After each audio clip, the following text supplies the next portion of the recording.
Hello, friends. Today, I decided to talk about racing in cars.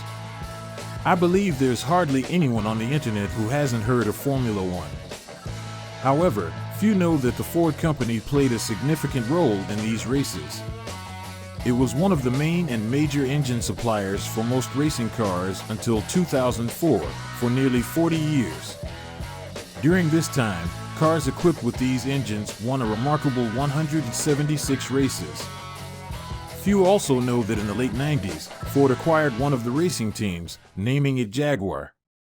Of course, the primary idea behind this purchase was to make the cars of this brand more prestigious and expensive.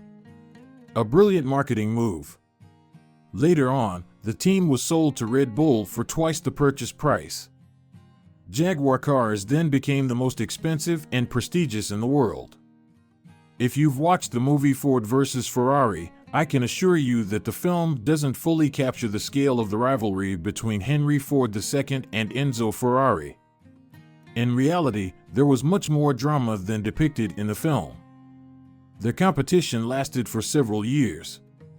Overall, Ford, led by its founder, is the pioneer of everything that now moves on four wheels on your streets. It seems that everything Henry Ford touched was destined for success. However, few know the long and genuinely challenging path he had to overcome to achieve such stunning success. Henry Ford's figure is one of the most prominent in the history of the automotive industry. He is called the father of the automotive industry. So, where did it all begin?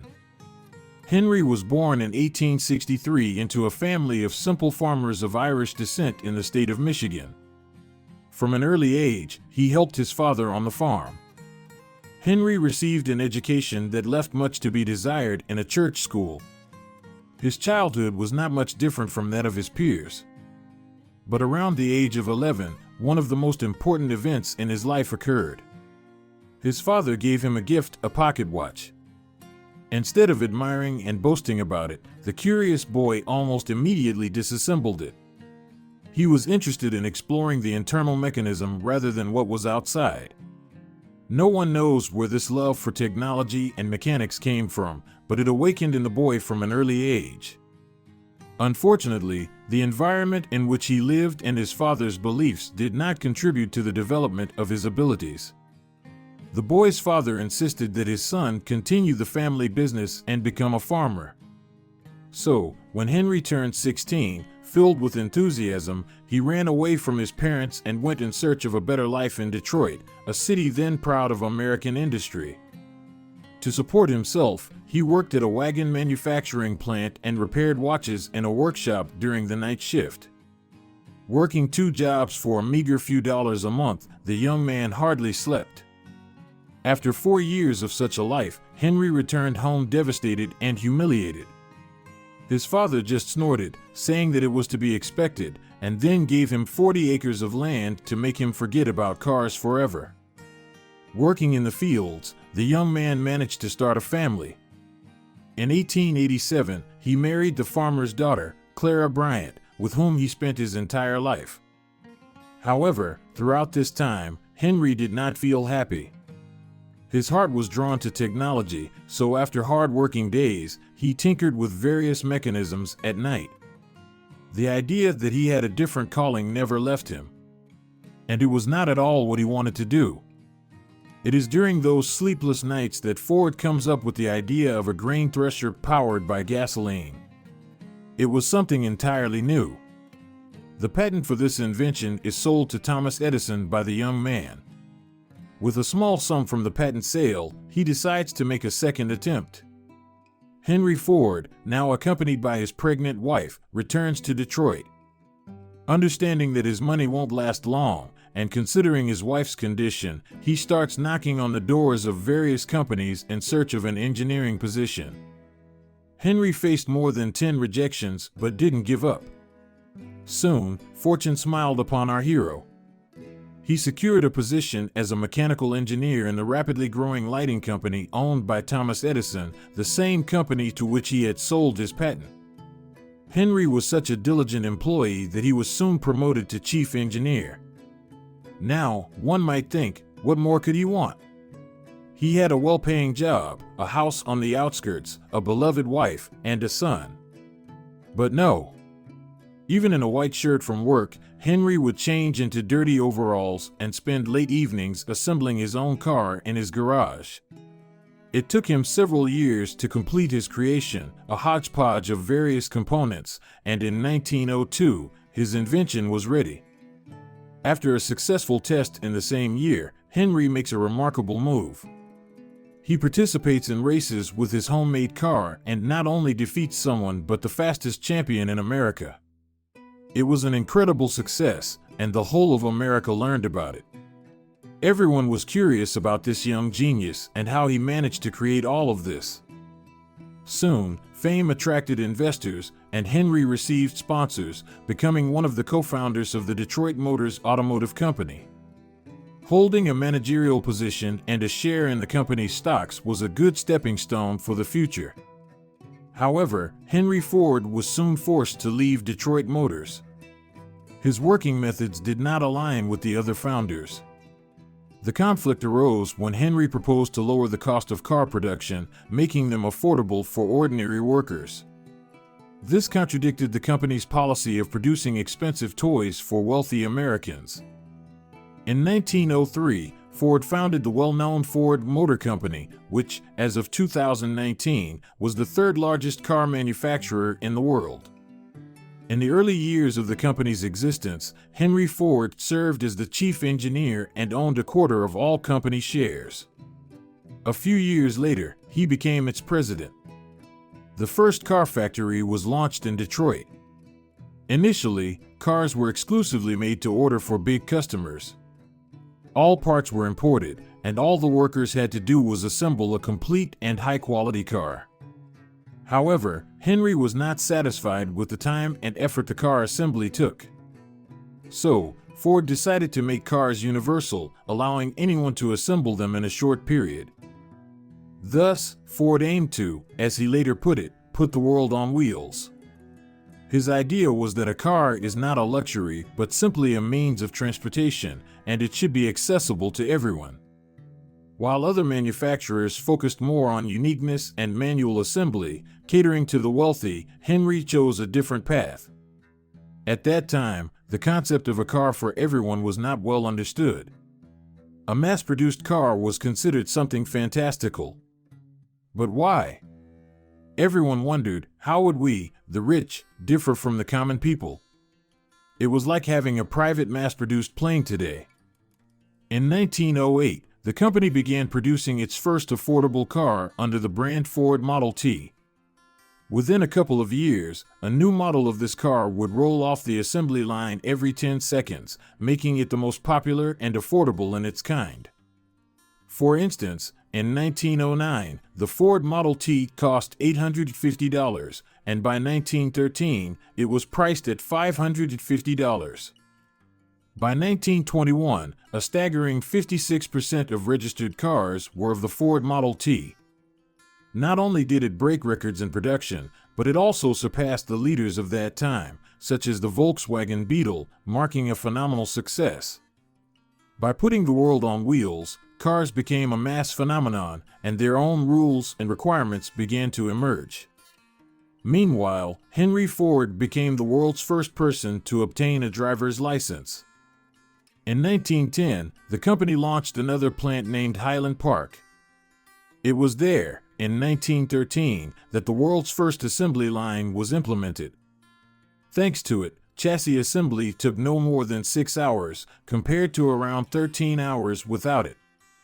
The assembly line continued to be refined over time, reducing the assembly time of cars. To ensure complete control over production, Henry Ford created a full and nearly self-sufficient cycle. Despite already being a millionaire by then, he reinvested all his money back into production, acquiring coal mines for ore extraction and several plants to make his car production fully independent. At the same time, he did not forget the workers in his factories. His plant offered the best working conditions of that time, with a minimum daily wage of $5 for workers and an average wage of $7. Thus, any ordinary company employee could afford a car in just 3 months. It was a tremendous amount of money at that time. Working for Henry Ford was considered prestigious. For those unfamiliar, the labor organization achievements pioneered by Henry Ford are still used today. He was the first to grant workers paid vacations and a standard workweek with a legal day off. Additionally, he rewarded non-smoking and non-drinking workers with extra days off. In 1914, the company operated in 3 shifts of 8 hours each, providing several thousand jobs. Priority was given to the poorer segments of the population, and even disabled individuals were hired, which was unusual at the time. Henry Ford valued the work of every employee, so even a simple janitor, with enough effort, could become a workshop manager. Entire worker settlements with their own rules, laws, and atmosphere were organized near the plants. These rules persisted until the beginning of the Great Depression. People lined up to get a job at Ford. When selecting personnel, Henry only assessed the willingness to work.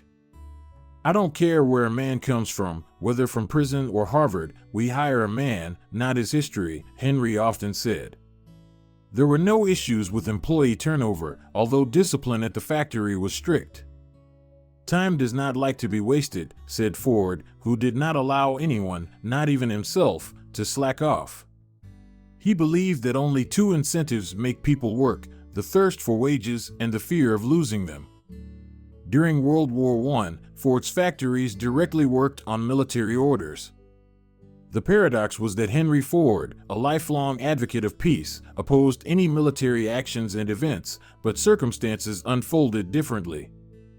Besides cars, the company manufactured gas masks and helmets. By the end of the war, they even produced light tanks and components for submarines. In 1925, Ford created his own airline, Ford Airways, which introduced its first product, the 3-engine passenger plane Ford 3 at Air Pullman. Later on, the more famous Ford Trimitar, also known as the Tin Goose, came into existence and remained in operation until 1989. In the early 1930s, Henry Ford handed over his business to his son, Edsel Ford. From childhood, the father involved his offspring in the family business. During this period, the company established a new brand, Mercury, which lasted until 2010. During its existence, the company sold around 8 million models. Unfortunately, in 1943, Henry experienced a difficult time. His son died of cancer, prompting him to return to the role of the company president. Believing that paperwork was hindering the car production process, Ford abolished statistics at his plant. There were no production meetings, unnecessary documentation was eliminated, and there was no communication between departments. Henry Ford disliked wasting time on talk and the appearance of work. Perhaps top managers with higher education did not understand him because Henry himself had only basic education. However, ordinary workers were drawn to him. Even as an adult, playing a crucial role in the company, Henry continued to make mistakes, but illiteracy was not a deficiency in the eyes of Ford. He considered the unwillingness to apply one's own intellect and practice as the true shortcoming. The hardest thing in the world is to think for oneself, to think as one sees fit, not as one has been taught at university. That's why so few people do it, he said. In the fall of 1945, after lengthy family discussions, his grandson, Henry Ford II, became the new president of the company. Handing over the reins on April 7, 1947, at the age of 83, the father of the automotive industry left this world. But his legacy did not end there. After his death, the company continued to exist under the leadership of his grandson. During his tenure, Ford produced many more car models, leaving its mark on world history. In the early 1960s, a fierce competition began between the heir, Henry Ford II, and Enzo Ferrari, discussed by the press at that time. The legendary Le Mans race became the battleground for their intense rivalry. The cause of this loud scandal was the pride of Henry Ford II and his unwavering determination. The early 1960s were not a good time for Ford, marked by a sharp decline in sales. The only solution to the problem could be a sports car. By that time, the company's concept emphasized comfort and reliability, and the slogan "A car for everyone" confirmed this concept in practice.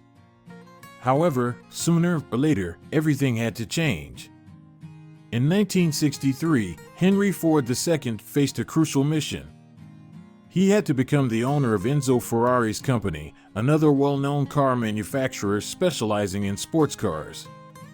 After prolonged negotiations, the day of signing the contracts arrived. Ford promised to pay over $10 million for all the assets of the company, but at the very last moment, Ferrari rejected the deal just because of a small clause stating that, after acquiring the company, Ford would be responsible for all decisions of the Ferrari racing team. Enzo bluntly stated that he would not deal with a disgusting company that produced disgusting cars at a disgusting factory. He vehemently argued that he was dissatisfied with the leadership of Henry Ford II, who, in his opinion, was unworthy to bear the name of his legendary grandfather. These words deeply hurt the heir to the great Ford, and he decided to seek revenge. Henry Ford II set himself the goal of creating the fastest and best sports car in the world, with which he could win the 24 Hours of Le Mans race. He spared neither money nor time. This marked the beginning of the creation of the company's first racing car, the GT40. The best engineering teams in Europe worked on this challenging task, with their main goal being to create a car whose mechanisms could continuously operate for 24 hours. Losing in the races in 1964 and 1965, the task of creating such a car fell on the shoulders of Carroll Shelby, one of the most renowned car builders in Los Angeles, and his friend Ken Miles, an experienced racer and engineer. They painstakingly reassembled the GT40 race car, making it more manageable by altering its design, modifying the body, and improving the braking system. The result was the GT40 Mk2, the car that secured Ford's victory in the 1966 Sierra Leonean Le Mans race. Opening new horizons for the company and capturing the attention of racing enthusiasts worldwide, this legendary supercar remains one of the most popular among collectors to this day. After this triumph, Ford cars gained even greater success. The company released numerous new car models, maintaining its leading position in global sales. Notable models include the 1961 Lincoln Continental, which became the most popular car of its time, the glamorous two-seater Ford Thunderbird of 1955, and, of course, the Ford Transit, the first commercial van introduced in 1965. The 1982 Ford Mustang GT concealed a powerful 4.9-liter engine under the hood, producing an impressive 157 horsepower. While this may seem ordinary today, at the time, it was the most successful car for Ford. The 1986 Ford Taurus rescued the company from a prolonged crisis and stagnation. Thanks to this car, Ford sales began to grow again. The model continues to evolve each year, and to this day, over 7.5 million units have been sold. In the same year, the company decided to acquire the English brand Aston Martin, which was later sold in 2007. The well-known Ford Focus, first introduced in 1998, conquered the automotive market from its very first sale. To date, nearly 10 million units of this model have been sold. In the early 2000s, there was a change in leadership within the company. By that time, engineer and businessman Alan Roger Mullally had become the president of the company, leading it until 2014. Currently, the company is led by American businessman Mark Fields, known as the Hope of the Ford Empire. However, 40% of the shares still belong to the Ford family, actively participating in the company's development. William Ford Jr., the great-grandson of the company's founder, serves as the chairman of the board. In 2020, Ford Motor Company will celebrate its 117th birthday. Here, I think it's worth mentioning some facts you might not be aware of. In the early days of production, all Ford cars were only available in black. This was because the car paints of that time had an imperfect composition, and black paint, in particular, demonstrated better durability and composition. Hence, Henry Ford joked, "You can have any color car you want, as long as that color is black." Another interesting aspect was Henry Ford's unique approach to motivating workers responsible for the conveyor equipment's smooth operation. These workers were paid for idleness, which may sound strange. They had a separate relaxation room with amenities where they could lie on a couch and listen to the radio all day. However, there was also a special counter in the room that recorded their hourly wage. In case of any malfunction, this counter would stop, and specialists would be dispatched to address the issue. The faster they resolved the problem, the sooner the counter resumed working. Thanks to this system, work was always carried out quickly, efficiently, and with high quality. Naturally, all employees were motivated to ensure that nothing broke down at all. Admit it, this is much more effective than paying them for repairs, avoiding the loss of millions in profits due to line downtime. Henry Ford initially planned to equip his very first cars with electric motors instead of gasoline engines. However, market conditions dictated their own rules. An interesting fact is that the brand's logo changed a total of 8 times throughout the company's existence. Once, an experienced car thief sent a thank you letter to Henry Ford, sincerely admiring Ford cars and promising to steal only them from that moment on. As of today, the company ranks 27th among the world's largest corporations, with its headquarters located in Dearborn, near the farm where the founder was born. Before the 2008 crisis, the Ford conglomerate owned brands such as Jaguar, Lincoln, Land Rover, Volvo, Mercury, and Aston Martin, and the company also held a 33% stake in the Japanese Mazda. However, due to the crisis, all brands were sold, leaving only Lincoln. As of 2010, Ford's facilities numbered 80 factories located in the United States, the Russian Federation, Canada, Mexico, Brazil, Argentina, Spain, China, and other countries, employing up to 200,000 people worldwide. The company's revenue in 2009 amounted to $118 billion, with a net profit of nearly $3 billion. We should probably give credit to Henry Ford, who first opened the world of cars and mass production for us. The 1964 Ford Mustang is one of the most recognizable cars worldwide. This model appeared in over 300 films, from James Bond to Fast and Furious. In total, more than 10 million units have been produced, and this number continues to grow steadily. Confident in his ingenuity, the founder of Ford Motors disregarded the advice of many engineers and other specialists. He always had a non-traditional, and most importantly, his own vision of the world. As Henry liked to say, when it seems like the whole world is against you, remember that an airplane takes off against the wind. Thus, the son of an ordinary farmer managed to enter history as a man who created everything from scratch with his own hands, a man who did not conform to stereotypes but rather went against them. It was Henry who gave ordinary workers the opportunity to have the right to own a car. Friends, I think that's all for today. Share your opinion on the company's founder and his creation in general. It will be interesting to know your thoughts. Also, suggest topics for new videos that you would like to see on our channel. Until next time.